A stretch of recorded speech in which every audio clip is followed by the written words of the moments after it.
Hi and welcome to Literary Hype. I am Stephanie, your literary hype woman, and today's author conversation is one I have been trying to get for literal years. Like, I wanted to get this interview really before she even had a cover for her first book, and now her third book is out, and that is the Romance Rivalry, and we're talking to Susan Lee. She's also got an adult book coming out later this year, so we're talking about both of those things. And of course, one of the things that we have bonded over is K-pop. So we do talk a little bit about K-pop and K-dramas, and lots of talk about romance. This book is such a love story to the romance genre and romance fans. So buckle up, this one is a really fun conversation with Susan Lee.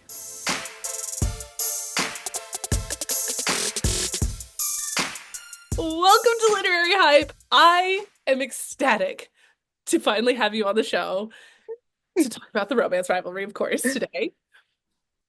We first met back before Seoulmates even had a cover.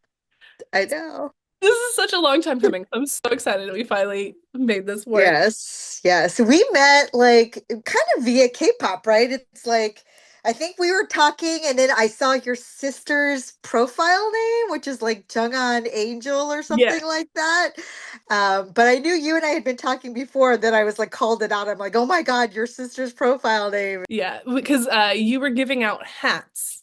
Oh, yeah, the And Soulmates beanies. And you guys yeah, took a picture. Yeah. and Jen Frederick had reposted it on Twitter. And so I thought it was her soulmates, Oh my God, how because they funny. both came out the same year. And so I was like, Uh-huh. oh, I love Jen Frederick, so I'm gonna go get this one. And then I learned that it was a different book, and I became very excited. And you have not let me down since. Oh, you're so kind. Especially this one. Super cute, super fun. I cannot wait to talk about it. But before we dive into the story itself, I want to talk about the note that was in the early copies, where you wrote a little letter to readers. And you said that you weren't a reader Yeah. initially. So talk a little bit about how romance has really turned you into a reader. Yeah, I always find it interesting because I hear so anytime I hear an author story, it's like, oh, like I used to hang out at the library, or I always wanted to be a writer, or I loved books and bookstores. And that was just not me growing up. I was it's kind of weird. I think like, okay, this is going to sound weird. I was naturally smart or good at school so that I didn't have to try. So I just didn't love school. I just did well all the time. And it's funny now because sometimes I'll hear from people that I went to like junior high and high school with and like, oh God, remember you were just like such a good student. I'm like, actually, I really wasn't. I was super lazy and did not like school. And I did not like anything that felt like studying, and I always just thought reading was that. I was a big TV watcher, and I kind of was raised by soap operas, and I think this is why like it naturally led into also K-dramas, which were always playing in the background at my house. And so but I think if I unpeeled all the layers, the real reason I wasn't a reader is I just in my mind thought I can't relate to any of these books. And not only did like the people not look like me, but if I'm going to read like a story about a young girl who falls in love with the high school quarterback or whatever, I never believed that would ever be my reality. I grew up in where I was the only Asian kid in my school for a long time, and I grew up in a pretty diverse neighborhood too, but it always just felt kind of singularly that it was just me and my family or kids I knew at church. And um so I just never found it relatable.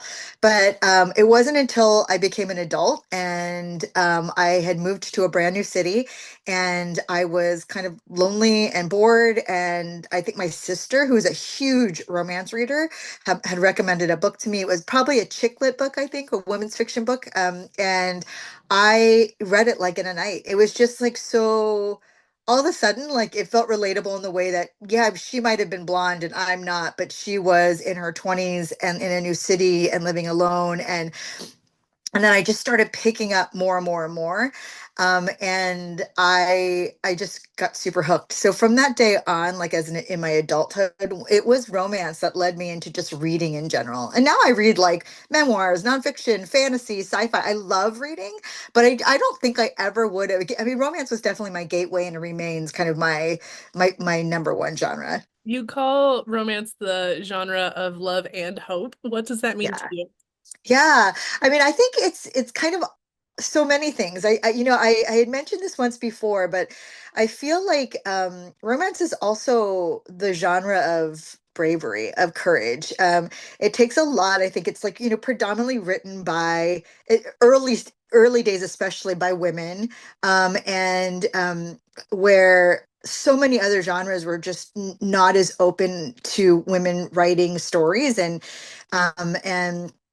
it tells stories that I think even in the tamest sense was pretty taboo in early years, and it tells stories about people overcoming kind of their issues to find really the prize of happily ever after. And so I think that is so wonderfully brave, and seeing and reading that and is also what then like instills in my heart joy. It's like the joy of all of these things that as a genre and behind the scenes and then on page that we overcome to end in our happily ever after, whatever that looks like for people and whoever that looks like with for people.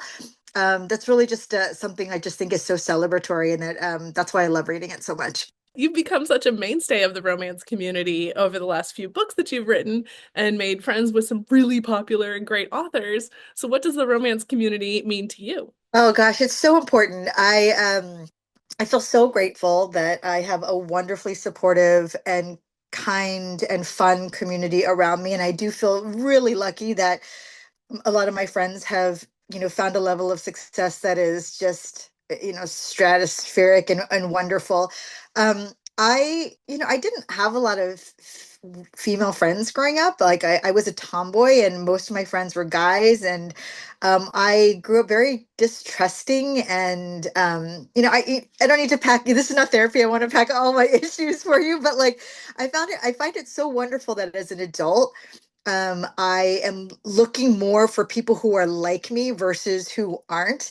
Um, and it's such a safety for me, and the way that my friends have showed up for me. Like I am not a huge, I'm a mid-list author at best, and I have a niche of the kinds of books I want to write and the readers that I found, and it's just so I'm so wonderfully grateful that my friends have kind of always just gathered around me and are supporting me and my career, and I feel very lucky. This has been the way from kind of the beginning.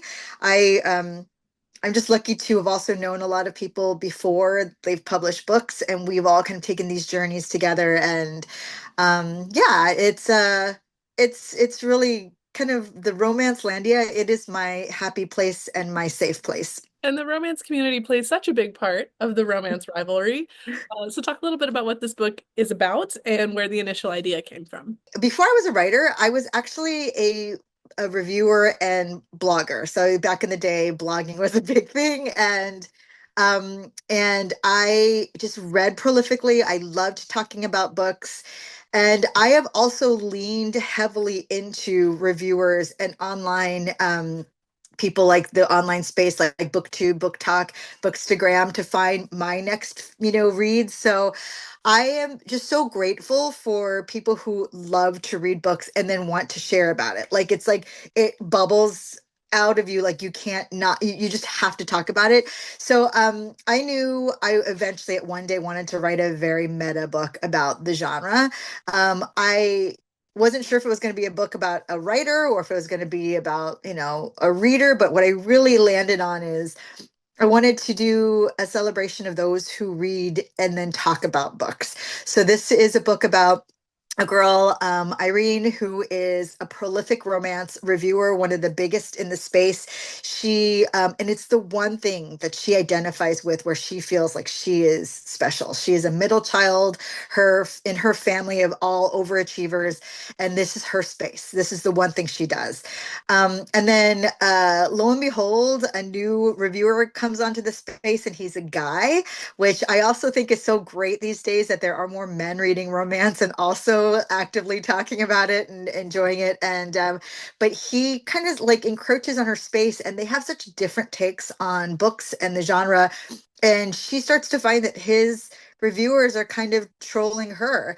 And it comes to this point where she feels very insecure and she realizes, for me to really feel like I am the expert in romance, I want to experience romance. So she decides when she goes to college, she's going to have this plan to find love via trope. But as romance reasons and shenanigans do, he ends up at the same college and challenges her and says, hey, let's make it a competition to see who will find love first using tropes as our guide. So, yeah, that's kind of their meet cute and how it all begins. This book is so much fun. And one of the things I love throughout it, before each chapter, you have like a segment of a review from each of them with their opposing points. So talk a little bit about crafting reviews from different perspectives and different takes on the same topics. That was actually the hardest part to write because one thing I have realized and why I respect reviewers so much is I'm really bad at reviewing books. Number one, I can never remember characters' names. I don't remember my own characters' names. This is a joke with me and Allie Hazelwood because Allie will say, "Oh, I loved this character. I'm shipping them with this character." I'm like, "Well, what book is that? I want to read that too." And she's like, "That's your book." And I just feel like, "Oh, well, yeah, totally forgot." So I'm terrible with characters' names. I almost never remember plots. I'm very bad with plot summaries.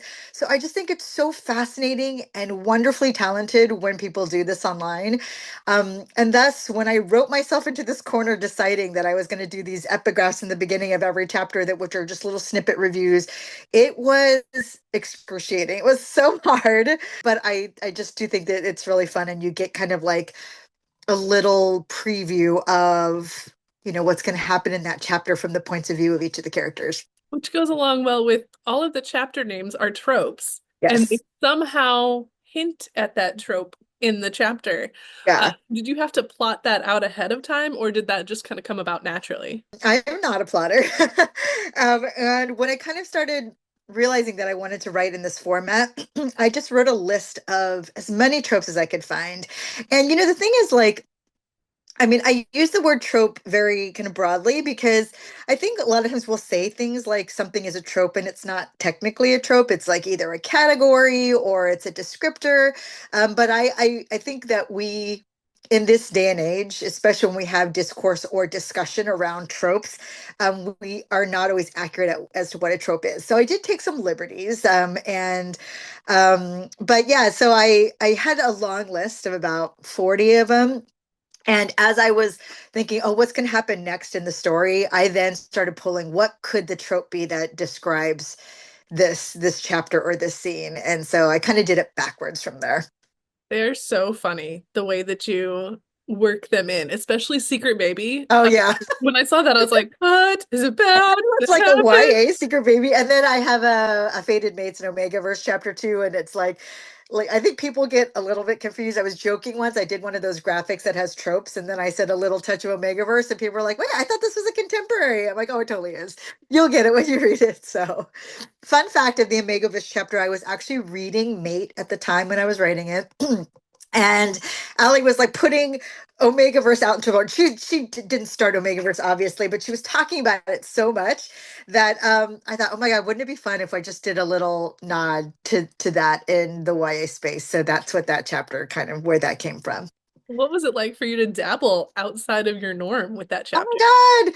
It was I think I kind of wrote it in some kind of fugue state. Like I was under such a tight deadline that I just put it out there. And then afterwards, like the many times I read it back, I'm like, what would be fun is like if I could expand on this in a way that like almost segued my YA writing to my adult writing, like an extra bit of that story, the Omegaverse chapter into something that like touches in a little bit steamier so that like readers could find me in the adult space. So that's kind of one of the things I was thinking about. It was super fun. I mean, I was out of my element for sure. I don't think I could ever write a whole book in something like I'm such a big paranormal reader and I do love like shifters and I love Omegaverse. It's actually something that I read prolifically and especially in fanfic for a long time, but I just don't know that I could write it. I don't know.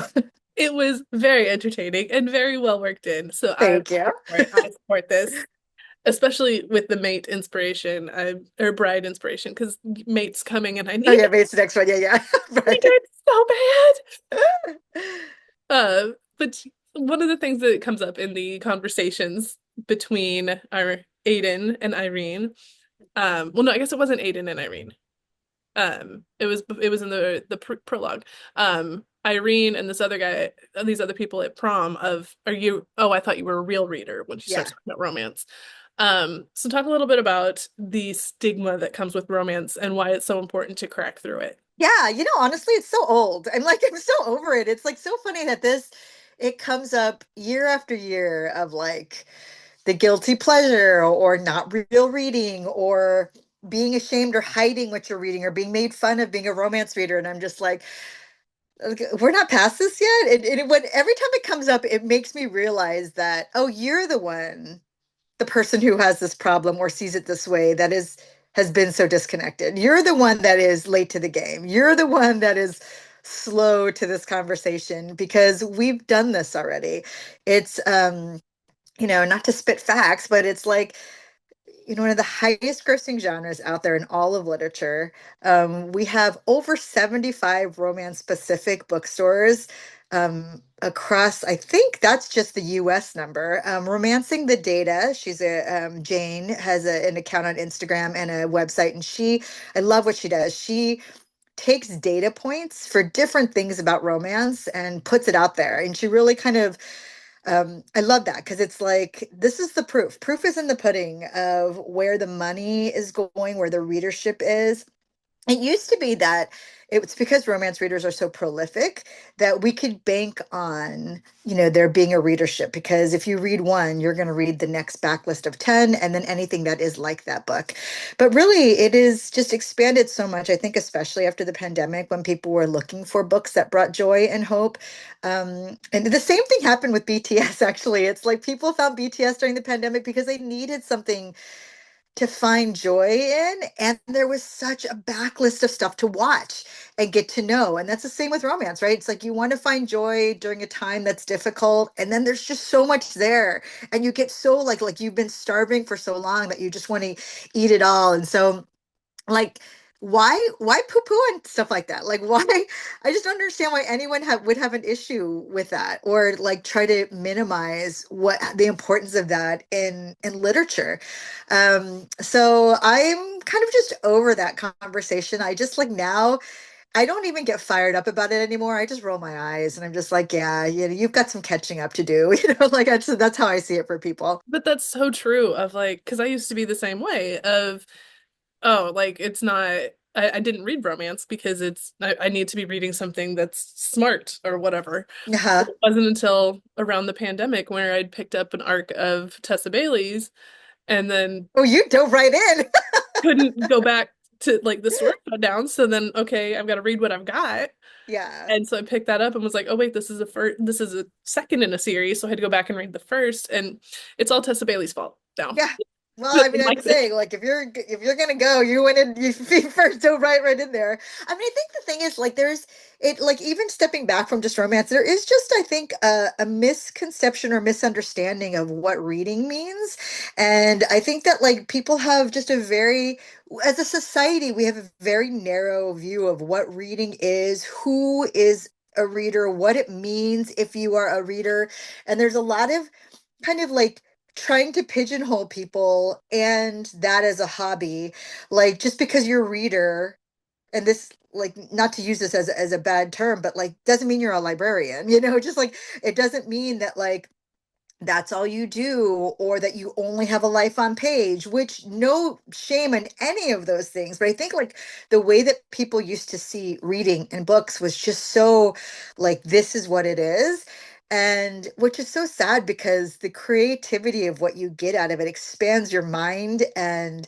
your worldview, and even especially in romance, it expands your understanding about relationships and people and dialogue and sexuality and sexual health, and it's just like why wouldn't we, even if it's not your taste, why wouldn't you though think it's like a valid form of someone's way of passing the time. Like, I just don't understand that.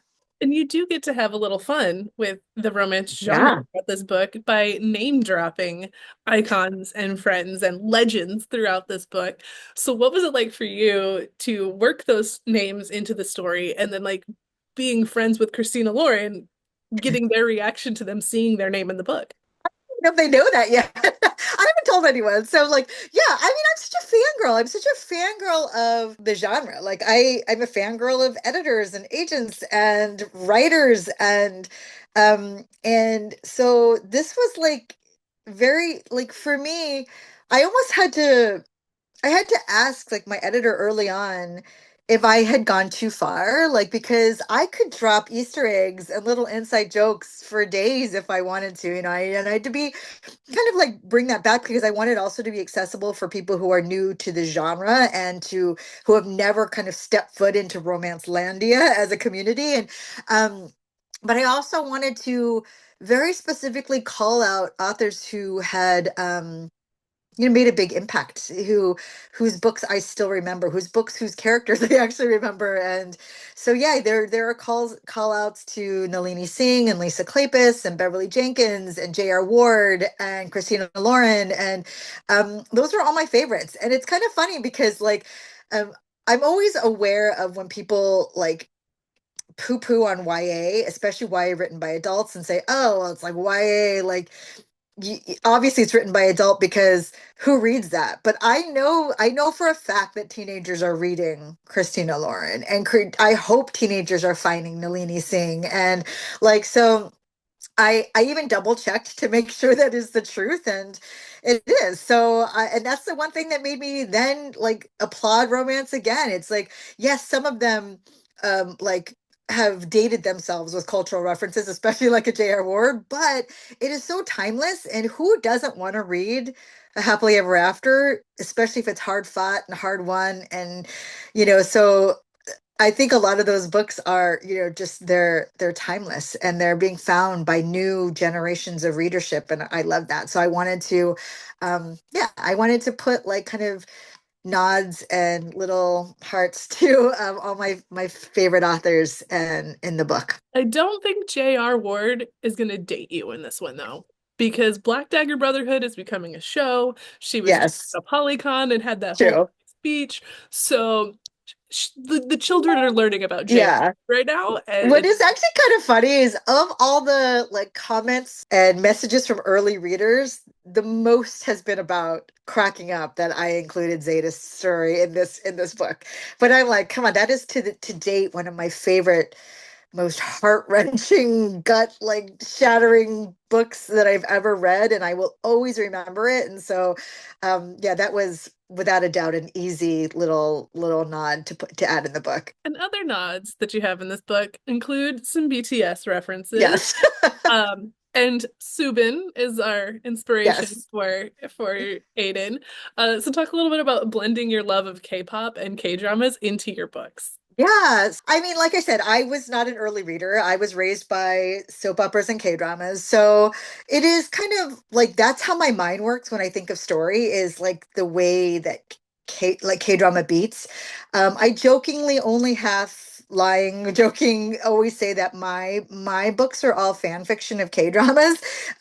Like I'll watch the K-drama and especially my ways, I think, oh, I wonder what those characters were like as teenagers, or what would this story be like translated to a younger audience? And but that hasn't changed for my adult books either. So yeah, so it's easy because it's so important to me to make those references. And for me, K-pop also is like it goes beyond just music for me. It's like it is a method of healing, and it is much like romance, romance the genre, it brings me joy. And I it is it's such an important part of my life that I know I'm always going to put a nod into for my favorite groups, which are BTS always and 17. Sometimes I'll put in there. I just don't think that I'll write a book that doesn't, even if I write a historical, there's going to be a way. I will find a way to put it in there. because they're important and I want them, whether they ever read it or not. And I also just love our communities, our fandom communities that are K-dramas and K-pop, and I want that to be like a little gift for them as well. And you do talk about BTS in your acknowledgments, which almost made me cry, you jerk. Oh, Because I love them so much. And this book coming out the year that they all reunite from the military is yeah, so special. yeah. So talk a little bit about what chapter two of BTS means to you as an author. Yeah, yeah. And I'm going to be honest because kind of already started and mentioned this. I don't remember what my BTS reference was in this book, only because I'm currently working on my adult book, which also has a BTS reference. And I'm like, oh, I know that one. I can't remember, but I do remember Pied the Piper. acknowledgement. Okay, that's right. That's right. Okay, that is a very niche special one. So, my in my acknowledgments, I had mentioned how BTS has approached what they call their chapter two, which is their time kind of on a hiatus as a group so that they could all go through their military mandatory military service in Korea, and then how they each kind of didn't take that as time away, but it was time where they could explore themselves and their solo careers and what they wanted to do on their own as well. And as BTS fans, as Army, we were also terrified of this time of them going into the Army and what that meant. And it was very special how they did this because it was clear, number one, that they did it with such care and thought for their fans, and then number two, it was also for themselves to grow and expand and take risks. And I'm so inspired by that.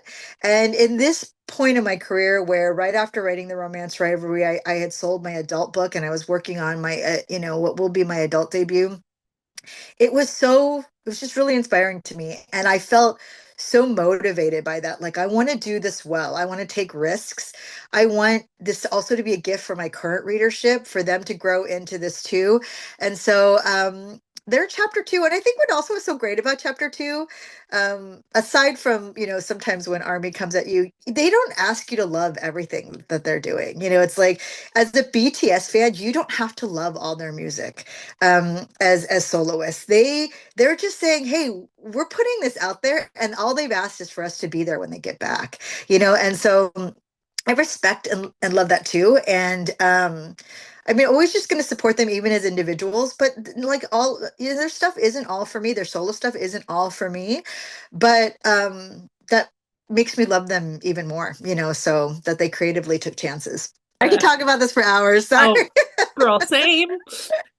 All day, every day. We can just Susan and Stephanie talk K-pop. Like, I know, like, people who like love like Taylor Swift, or the people who go to Fish concerts like all over the US, like Kate Spencer does that all the time. It's like they will get it, but it's like it's more than just the music. It is the fandom. When you incite this kind of loyalty, it has to go beyond the music. It goes to who they are as people and what they give to their fandom, how we've grown with them through even just the years that we've loved them. That stuff is all really special. And so that's why I always tell people, like, when they don't understand, I go, the only thing you need to know is it's not just the music. And sometimes it's the music, but it's the lyrics within the music. And it's not, it's more, it goes beyond that. And yeah. And so I think once you're in, you understand, but it's deeper. It goes deeper.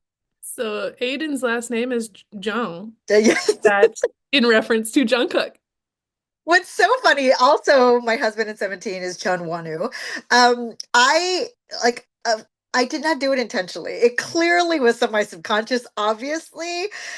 The same thing happens in my adult romance book. My placeholder name when I was drafting, I typically put a placeholder and then I work through if that name feels right. My placeholder name was Tae Kim. And I couldn't change it by the end. I tried to change it, but Tay was so clearly who this person was. But it is not a fanfic of Tae Hyung Kim his name is Tae Hyung Kim in the book too, but it's not fanfic of V from BTS. It was my subconscious, obviously, putting that name out there, but it is not like the character is nothing like him. But maybe it's just another nod and honor of the people that I love. So I definitely noticed that in the because you just sent out the cover reveal to your yeah. subscribers. And I saw that and I was like, are we getting a V fanfic? I do need to explain it so many times because the character is nothing like V at all. The character is so capable, and V is so not. V is like incapable of doing a lot of things. So great at so many things, but incapable of doing like he doesn't cook. He doesn't know how to do a lot of stuff. And Tay, my character, is kind of like God, he is the example of being capable at everything. And so, yeah, so it's not V. It's not V fanfic, I swear. I mean, who knows what this boy has learned in the I military, know. in the special True. He forces. has surprised us all. That is very true. Homeboy Yes. is coming back with guns. Oh, and He's this so guy, beefy. I mean, I am tickled and delighted that he's grown up. I'm excited. Yeah, I'm excited. So one other thing that I love about this is it's not just about the romance. There's so much depth with the friendship and Irene and Jeanette. So talk a little bit about crafting their wonderful girl relationship as well as their group chat, because that group chat I want to be in. It's so funny as you get further into writing. This was my third book. It was actually my fourth book that I had drafted. Um, I think you start to see kind of these patterns. And I had this really interesting conversation with my editor, one of my editors for my adult book. And as we were discussing what my next book will be that I'll start working on, there was a family dynamic and there were friends. And I asked her, I said, is this my brand or is this my crutch? I wasn't sure if like I lean heavily on that because I actually love writing friendships. I love kind of friends who are like ridiculous with each other and say ridiculous things to each other, who kind of rib each other. I love that. I do that with all of my closest friends, and then I love family, and I love the tension and um, the hurt and the healing that family relationships found or born into do for characters and stories.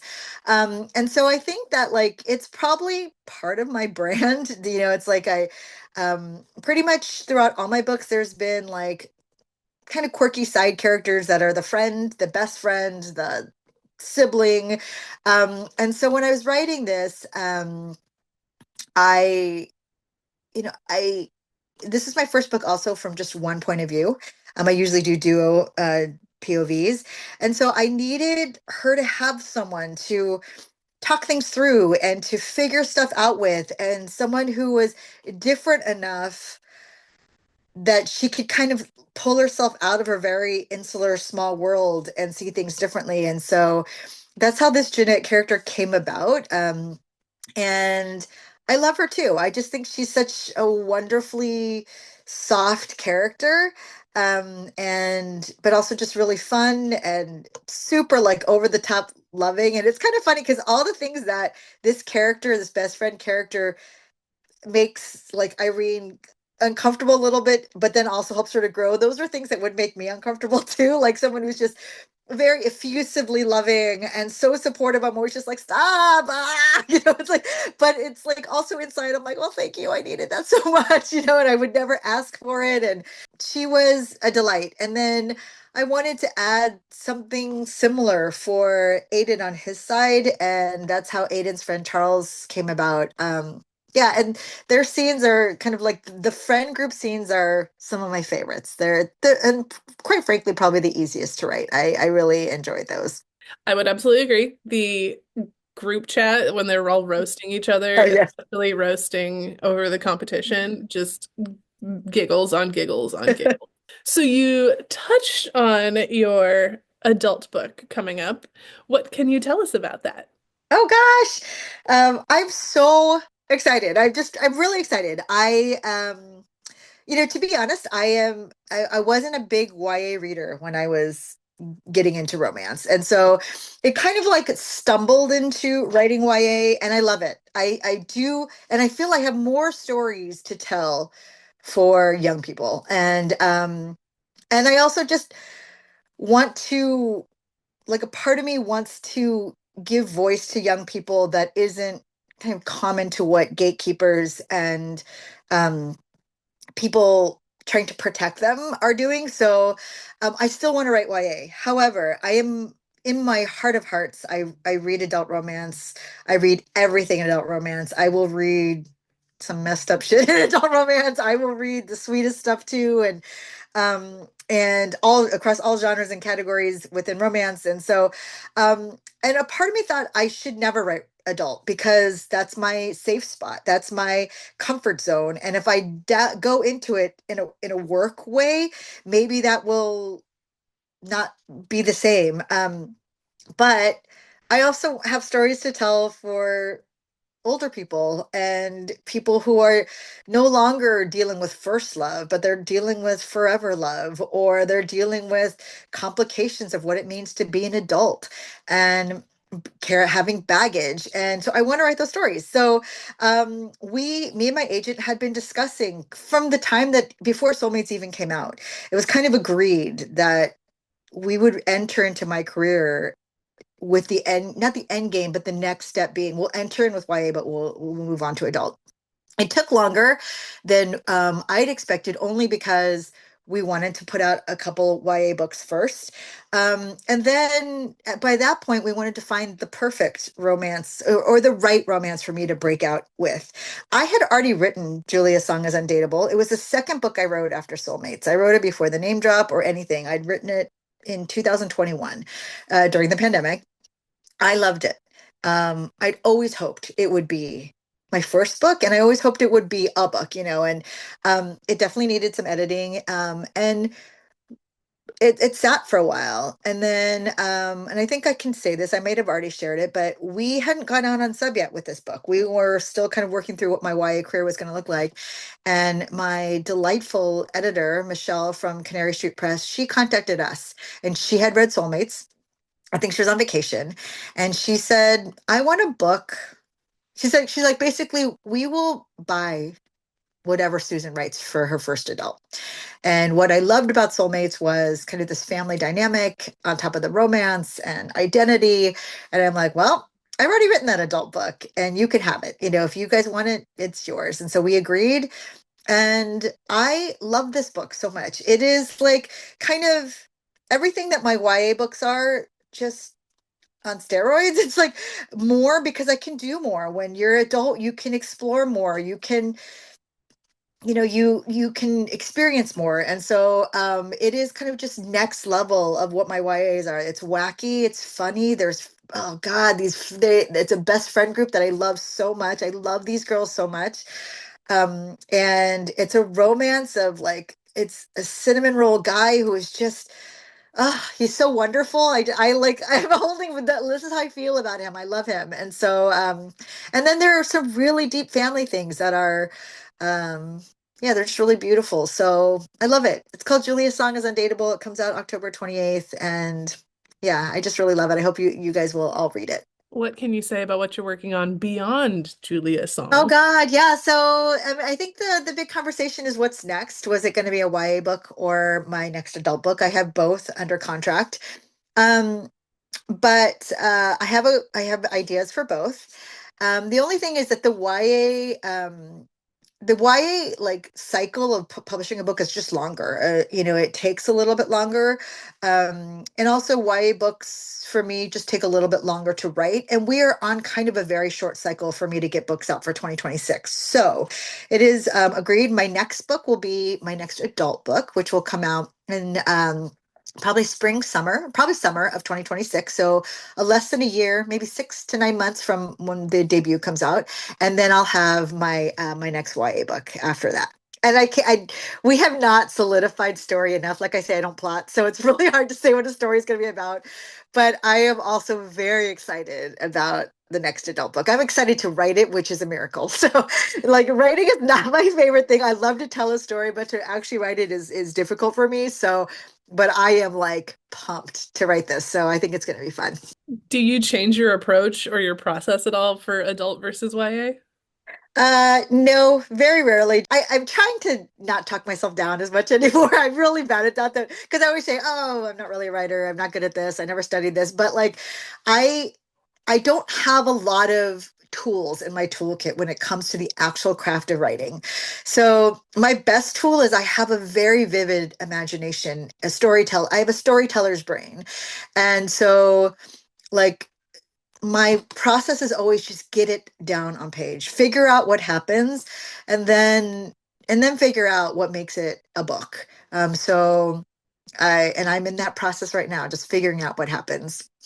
I'm like totally, I usually always start with the meet cute. And then like I build up with vibes, but I have very little understanding of what the plot is. Like I'm just like, oh, there should be some tension here, or something needs to happen. I mean, if I could write 75,000 to 90,000 words of nothing happens, it's all vibes, no plot, I would do it.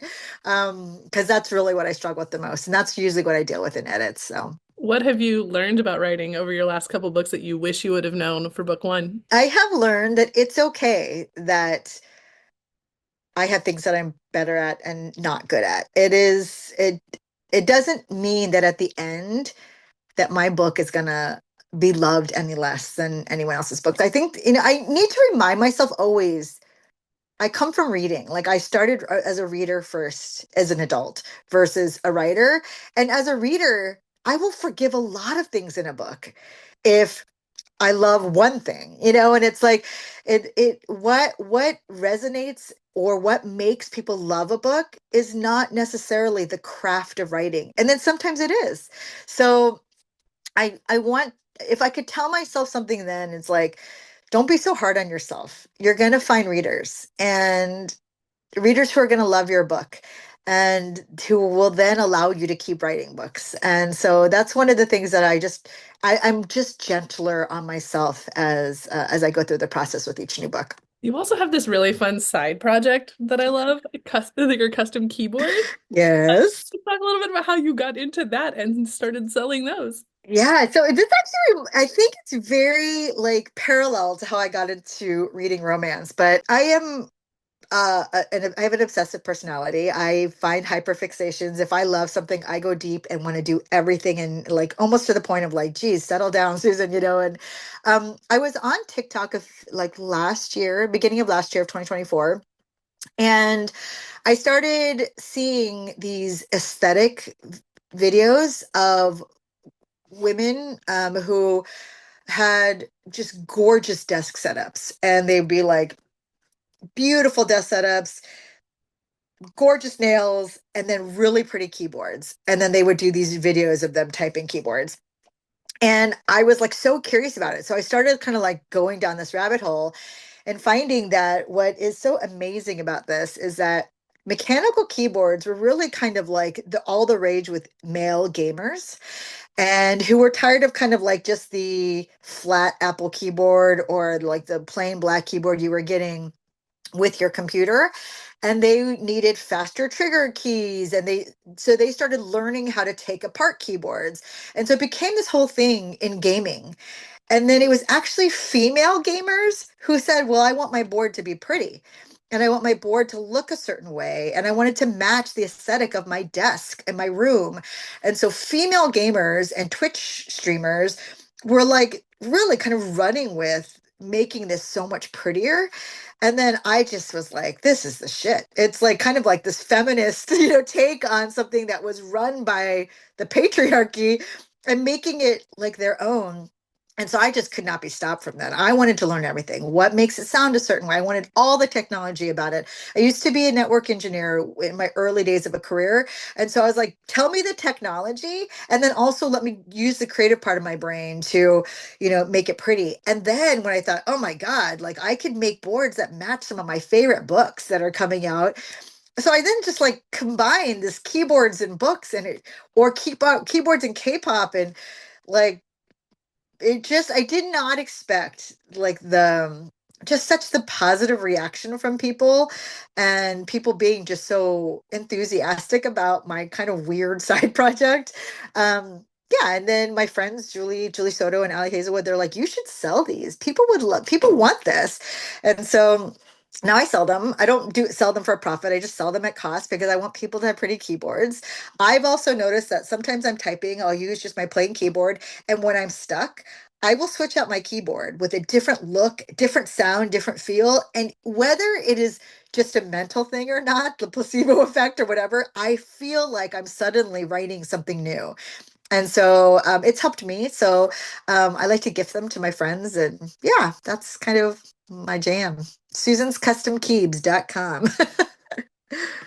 I love them so much. And like when you did the little fidget ones to give Oh out at yeah. concerts, I was like, I was so sad I didn't find you in Chicago.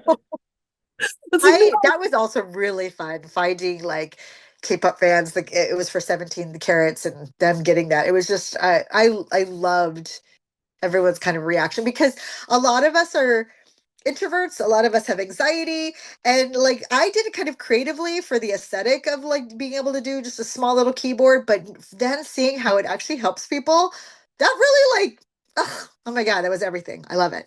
Last question we always ask, because this is literary hype. What books are you hyped about right now? Oh God, there are so many. Oh my gosh. Okay. Two books that I am thrilled for. One is a YA thriller called The Thrashers by Julie Soto.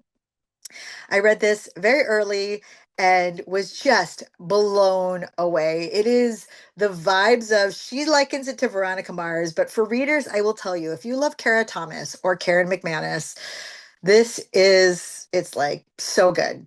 Young teenagers being messy and getting caught in kind of this, you know, this mess, in some trouble. So it's really good. And there's a little spark of romance in there that I'm like dying for. Also on May 6th is the repackaging special edition of Love in Other Words by Christina Lauren, which is one of my all-time favorite books. Um, I also love it because it feels a little bit, it is two timelines, and the past feels so like just the best YA romances you read, and then the present is the best adult romances you read. So it's like so wonderful. And then just to be really quick, on May 13th, so many good books are coming out, but obviously Kennedy Ryan's new book is coming out. Ashley Herring Blake has a new book coming out. And then also on the 13th, Betty Corello has a new book coming out. And in YA, you definitely should check out Samira Ahmed's new book coming out on the 13th. So It truly is a stacked spring yeah, when it comes to yeah. new releases. Like, I So can't many keep good up, ones. guys. Yeah. Calm Yeah. down. Oh, can I just say two more because we're about to jump into Asian Always. American Pacific Heritage Month, and both Kat Cho and Axie O's new books are coming out, and they are my Korean sisters. I love them. They are so talented. Kat's book is a K-pop book, and Axie's next book, The Floating World, is her next fantasy book with just Korean folk, running through it. And so please check out those two books as well. I love that like half of the books you have referenced, I have episodes coming up with. So this is just Yay. So cross-referencing. fun. Yay. So Like, fun. listen to Susan's recommendations, then go watch the conversations, Love and it. then go buy the books. Love it. Well, thanks so much for taking time to talk to Literary Hype about your brand new book, The Romance Thank Rivalry. you. Thanks for having me. I'm so glad we finally got to do this. Thanks so much to Susan for hanging out and talking with me about The Romance Rivalry. I love her books. You need to check them out. The links to do so are down in the show notes for you, so make sure you check that out and get your hands on these books. They're just so happy. They just bring joy. If you enjoyed this conversation, don't forget to like this video, subscribe to the Literary Hype YouTube channel if you've not done so already, and share this with a friend. Thanks so much for watching. I'll see you next time.